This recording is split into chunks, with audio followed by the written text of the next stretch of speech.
Hello everyone. তো এখন গেছিলাম মা আমি একটু রাস্তায় দরকারে, তো এসেই ভাবলাম রেডি যেমন হয়ে আছি, কদিন ধরে ভিডিও বানানো হয় না, মানে রিলস। তো তাই কটা ভিডিও বানানো, তো 2 থেকে 3টে বানিয়েছি। তাই কি গরম, তো আর ভালো লাগছে না, তো জামাটা চেঞ্জ করে নিলাম। এখন বিকাল হয়ে গেছে, 4:30টার মতো বাজে, আর টিপটা এখন খুলে নেবো। তো এরকম আমার মতো তোমরা কি টিপ এরকম আয়নার মধ্যে রাখো, মানে আয়নার চারপাশে? দেখতে ভালো লাগে না, কিন্তু এরকম না রাখলে আঠাটাও আর পাওয়া যায় না, পরে সে খুলেই যায় টিপ। এখনকার টিপ একদমই বাজে, একদম খুলে যায়। আর এখন আমি খাবো এই হরলিক্সটা। তো কদিন ধরে শরীরটা একটু মানে ভালো না, তো এর জন্য হরলিক্সটা খাবো। হরলিক্স বেশি ভালো লাগে না, তো এরকম প্যাকেট 2টো নিয়ে এসেছি।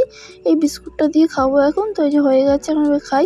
তো হ্যাপি বিস্কুট আর সাথে হরলিক্সটা খাবো। তারপর একটু বেরিয়েছিলাম, আর দেখো কীরকম মেঘ করে এসছে, বৃষ্টি না হলে হয়। আর আমাদের রথতলা দেখো প্যান্ডেল, মানে বাস খাটানো হয়ে গেছে রথের মেলার জন্য। আর এখান দিয়ে যাচ্ছিলাম, তো এখান দিয়ে খুব একটা যাওয়া হয় না, একটু গেছিলাম দরকারে। আর দেখো আমাদের স্কুলের সামনে দিয়ে, তো এটাই হচ্ছে আমাদের স্কুল। তো এখন তো অন্ধকার, এখন অতটা ভালো লাগছে না, দিনের বেলা বেশ ভালো লাগে। তো পুরোটাই ফাঁকা, যদি এটা গলি টাইপের। তারপরে চলে এসেছিলাম বাস ফিরিয়ে বাজারে, একটু সেরকম কিছু নিইনি। তো এখান থেকে ফজলি আম দেখতে পেলাম, তো সেটাই নিলাম।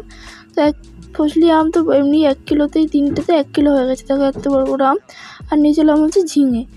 তো ঝিঙে আর আম নিয়ে চলে এসেছিলাম বাড়ি এসে রাতে খেয়েছিলাম হচ্ছে এই যে ভাত। দুপুরে ভাত ছিল, আর চপ নিয়ে এসেছিলাম মিষ্টির দোকান থেকে, আলুর চপ।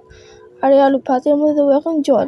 তাই এরকম আমার মতো কাদের তোমাদের ভালো লাগে এরকম জল দিয়ে, ভাত দিয়ে, চপ দিয়ে খেতে? আমার তো দারুণ লাগে। তো আমি তো রাতে এই খেলাম। তোমরা কে কী খেলে কমেন্টে জানিও।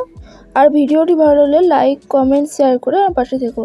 তো তোমাদের এরকম কার ভালো লাগে তো অবশ্যই কমেন্টে জানিও। তো চলো আজকের মতো টাটা, দেখা হচ্ছে নেক্সট কোনো ভিডিওতে।